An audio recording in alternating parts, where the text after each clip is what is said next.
Thérèse Raquin, d'Émile Zola, chapitre 18. Thérèse, elle aussi, avait été visitée par le spectre de Camille pendant cette nuit de fièvre. La proposition brûlante de Laurent, demandant un rendez-vous après plus d'une année d'indifférence, l'avait brusquement fouettée. La chair s'était mise à lui cuire, lorsque seule et couchée, elle avait songé que le mariage devait avoir bientôt lieu.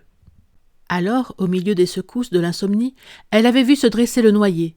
Elle s'était, comme Laurent, tordue dans le désir et dans l'épouvante.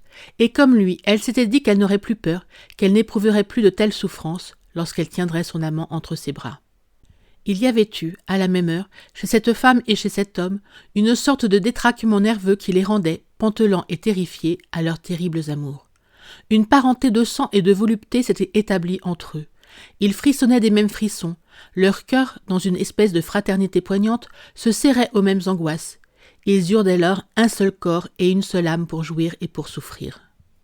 Cette communauté, cette pénétration mutuelle, est un fait de psychologie et de physiologie qui a souvent lieu chez les êtres que de grandes secousses nerveuses heurtent violemment l'un à l'autre. Pendant plus d'une année, Thérèse et Laurent portèrent légèrement la chaîne rivée à leurs membres qui les unissaient. Dans l'affaissement succédant à la crise aiguë du meurtre, dans les dégoûts et les besoins de calme et d'oubli qui avaient suivi, ces deux forçats purent croire qu'ils étaient libres, qu'un lien de fer ne les liait plus. La chaîne détendue traînait à terre. Eux, ils se reposaient, ils se trouvaient frappés d'une sorte de stupeur heureuse, ils cherchaient à aimer ailleurs, à vivre avec un sage équilibre. Mais le jour où, poussés par les faits, ils en étaient venus à échanger de nouveau des paroles ardentes, la chaîne se tendit violemment. Ils reçurent une secousse telle qu'ils se sentirent à jamais attachés l'un à l'autre. Dès le lendemain, Thérèse se mit à l'œuvre, travailla sourdement à amener son mariage avec Laurent. C'était là une tâche difficile, pleine de périls. Les amants tremblaient de commettre une imprudence, d'éveiller des soupçons, de montrer trop brusquement l'intérêt qu'ils avaient eu à la mort de Camille. Comprenant qu'ils ne pouvaient parler de mariage, ils arrêtèrent un plan fort sage qui consistait à se faire offrir ce qu'ils n'osaient demander par Madame Raquin elle-même et par les invités du jeudi. Il ne s'agissait plus que de donner l'idée de remarier Thérèse à ces braves gens, surtout de leur faire accroire que cette idée venait d'eux et leur appartenait en propre. La comédie fut longue et délicate à jouer. Thérèse et Laurent avaient pris chacun le rôle qui leur convenait. Ils avançaient avec une prudence extrême, calculant le moindre geste, la moindre parole. Au fond, ils étaient dévorés par une impatience qui raidissait et tendait leurs nerfs. Ils vivaient au milieu d'une irritation continuelle, il leur fallait toute leur lâcheté pour s'imposer des airs souriants et paisibles. S'ils avaient hâte d'en finir, c'est qu'ils ne pouvaient plus rester séparés et solitaires. Chaque nuit, le noyer les visitait, l'insomnie les couchait sur un lit de charbon ardent et les retournait avec des pinces de feu. L'état d'énervement dans lequel ils vivaient activait encore chaque soir la fièvre de leur sang en dressant devant eux des hallucinations atroces. Thérèse, lorsque le crépuscule était venu, n'osait plus monter dans sa chambre.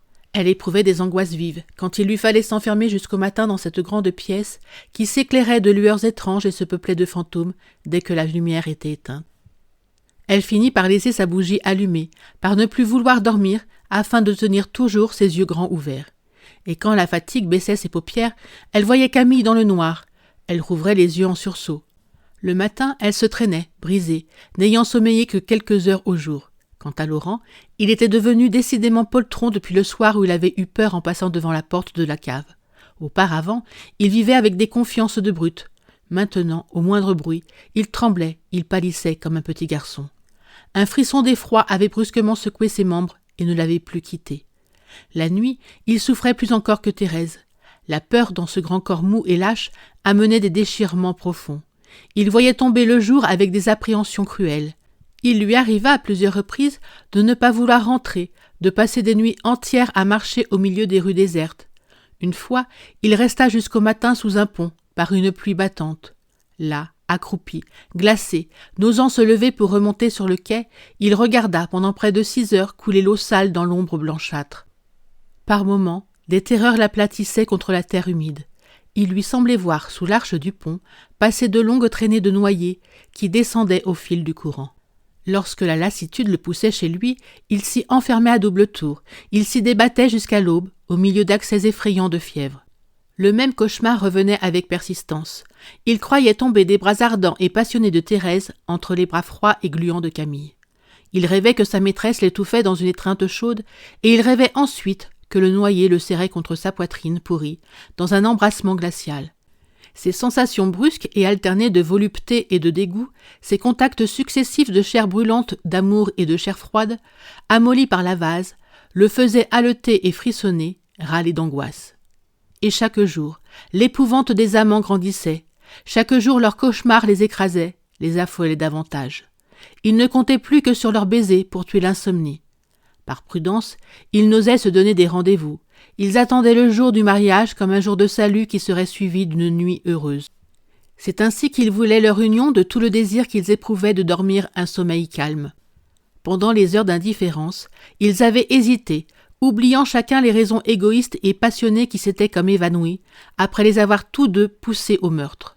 La fièvre les brûlant de nouveau, ils retrouvaient au fond de leur passion et de leur égoïsme ces raisons premières qui les avaient décidés à tuer Camille pour goûter ensuite les joies que, selon eux, leur assurait un mariage légitime. D'ailleurs, c'était avec un vague désespoir qu'ils prenaient la résolution suprême de s'unir ouvertement. Tout au fond d'eux, il y avait de la crainte. Leurs désirs frissonnaient. Ils étaient penchés en quelque sorte l'un sur l'autre comme sur un abîme dont l'horreur les attirait. Ils se courbaient mutuellement, au-dessus de leur être, cramponnés, muets, tandis que des vertiges, d'une volupté cuisante, alanguissaient leurs membres, leur donnaient la folie de la chute. Mais en face du moment présent, de leur attente anxieuse et de leur désir peureux, ils sentaient l'impérieuse nécessité de s'aveugler, de rêver un avenir de félicité amoureuse et de jouissance paisible. Plus ils tremblaient l'un devant l'autre, plus ils devinaient l'horreur du gouffre au fond duquel ils allaient se jeter, et plus ils cherchaient à se faire à eux-mêmes des promesses de bonheur, à étaler devant eux les faits invincibles qui les amenaient fatalement au mariage. Thérèse désirait uniquement se marier parce qu'elle avait peur et que son organisme réclamait les caresses violentes de Laurent. Elle était en proie à une crise nerveuse qui la rendait comme folle. À vrai dire, elle ne raisonnait guère, elle se jetait dans la passion, l'esprit détraqué par les romans qu'elle venait de lire, la chair irritée par les insomnies cruelles qui la tenaient éveillée depuis plusieurs semaines. Laurent, d'un tempérament plus épais, tout en cédant à ses terreurs et à ses désirs, entendait raisonner sa décision. Pour se bien prouver que son mariage était nécessaire et qu'il allait enfin être parfaitement heureux, pour dissiper les craintes vagues qui le prenaient, il refaisait tous ses calculs d'autrefois. Son père, le paysan de Jeufosse, s'entêtant à ne pas mourir, il se disait que l'héritage pouvait se faire longtemps attendre. Il craignait même que cet héritage ne lui échappât et n'allât dans les poches d'un de ses cousins, grand gaillard qui piochait la terre à la vive satisfaction du vieux Laurent. Et lui, il serait toujours pauvre, il vivrait sans femme, dans un grenier, dormant mal, mangeant plus mal encore. D'ailleurs, il comptait ne pas travailler toute sa vie. Il commençait à s'ennuyer singulièrement à son bureau. La légère besogne qui lui était confiée devenait accablante pour sa paresse. Le résultat de ses réflexions était toujours que le suprême bonheur consiste à ne rien faire. Alors, il se rappelait qu'il avait noyé Camille pour épouser Thérèse et ne plus rien faire ensuite. Certes, le désir de posséder à lui seul sa maîtresse était entré pour beaucoup dans la pensée de son crime, mais il avait été conduit au meurtre, peut-être plus encore par l'espérance de se mettre à la place de Camille, de se faire soigner toutes les heures. Si la passion seule l'eût poussé, il n'aurait pas montré tant de lâcheté, tant de prudence. La vérité était qu'il avait cherché à assurer, par un assassinat, le calme et l'oisiveté de sa vie, le contentement durable de ses appétits. Toutes ses pensées avouées ou inconscientes lui revenaient.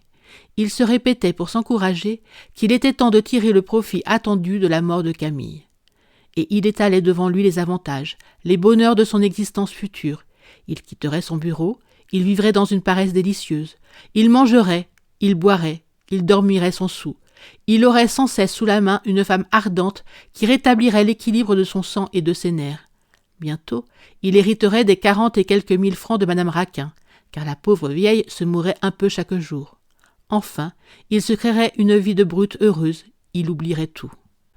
À chaque heure, depuis que leur mariage était décidé entre Thérèse et lui, Laurent se disait ces choses. Il cherchait encore d'autres avantages, et il était tout joyeux lorsqu'il croyait avoir trouvé un nouvel argument, puisé dans son égoïsme, qui l'obligeait à épouser la veuve du noyé. Mais il avait beau se forcer à l'espérance, il avait beau rêver un avenir gras de paresse et de volupté, il sentait toujours de brusques frissons lui glacer la peau, il éprouvait toujours, par moments, une anxiété qui étouffait la joie dans sa gorge.